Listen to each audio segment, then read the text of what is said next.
I just want to ask you, because we did like mods that you do when you're starting out four-wheel driving and all of that. And hopefully there's people out there that have been able to learn from things that you've done in the past, things that I've done when I started out not that long ago.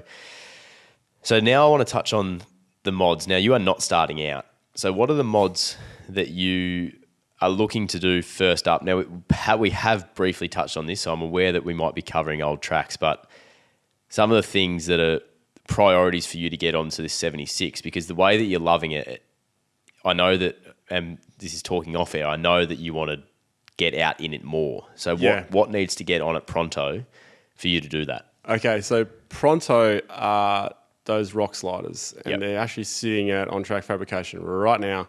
They're going to be bolted on days away from now. I just got to get time to get there. That needs to go on pronto because some of the stuff I want to do with it, I want to follow the exact same trail that the 79 has on those big trepidors. So I want to take it up through this crevasse, these two rocks on the Mundaring Powerline track and sort of to see how it goes. And I'm very confident it's going to do it well because it's shorter wheelbase.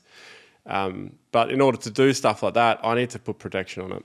I'm even looking at wrapping the car. I've got wrap coming. I'm just not sure I want to put the colour on anymore. I kind of got a bit cold feet on that one. What colour are you going? It's like a khaki green.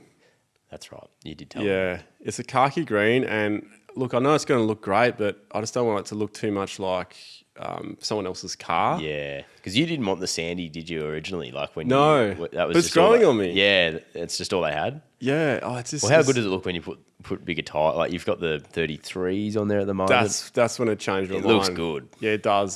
So I kind of want to put clear wrap on it, but just just affordability at the moment because I'm lifting it and stuff. I need to keep the revenue for those things because even though I'm lifting the cars, it's purely just to put the 35s on to test them. Yep. So the lift's done. The lift's not done yet. Lift's not done. So that's another thing that's going on pronto. That's like next week. Next week, yeah. Okay. Yeah. But I am still gathering data on the 33s. Yep. So I could have done a lift earlier, but I want to gather the data on the 33s because we've driven stock 10.7 litres per 100. Yep. I was getting, which is great. Is that what it's declared at online and in the specs? No, it never is. It's probably something stupid like 8 or something. Yeah, okay. Yeah, so when the wife drove it on stock, she could get 9.9 litres per 100. Right. When I drive it, it's 10.7. Okay. So let's talk real world terms. Heavy boots. Yeah, heavy boots. With 33s on it, 11.7. Okay. Exactly 1 litre more, and that was measured over 600 kilometres going from here to Busso and then back, and that's at 110. Headwind on the way there, sidewind on the way back, and that's pretty good fuel economy. I'd say that's pretty reasonable. Yeah. But interesting to see what the 35s do then for that because the jump from the stock tyres to the 33s it would probably be more significant than what the 33s to the 35s are. Only slightly. Okay. Only slightly. That would have been more. Yeah. What do they come out with stock? Look, if you get a workmate troopy, I believe that they come out with like a 32 point something or actually a 33. So they're kind of geared for it. But obviously they'll run a bit better on smaller tyres. I reckon if you put 31.5 on this 70 series, it will get better fuel economy than the stock 30.5. Righto.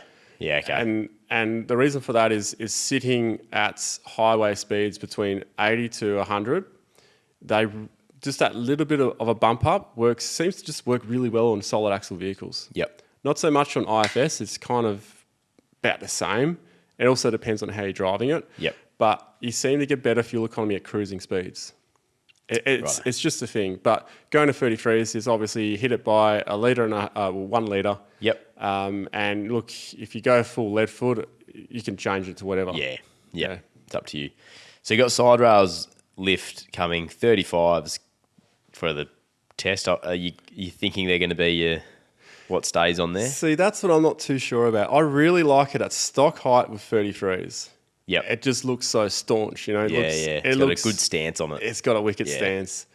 And I really like that. I just really like stock cars, stock height with the big wheels. Yep. So I may well go back to stock height. Yep. That was my initial thought. But you know what? You know what's going to happen, right? We're going to put on 35s and we're going to go, holy shit, that looks so cool. Yeah. And there's so much I want to do in it. And it's a bit of an inconvenience to go up and down, up and down. So likely it's going to stay on 35s. But if I find that the fuel is too bad, I'll find that it doesn't drive well. Yep.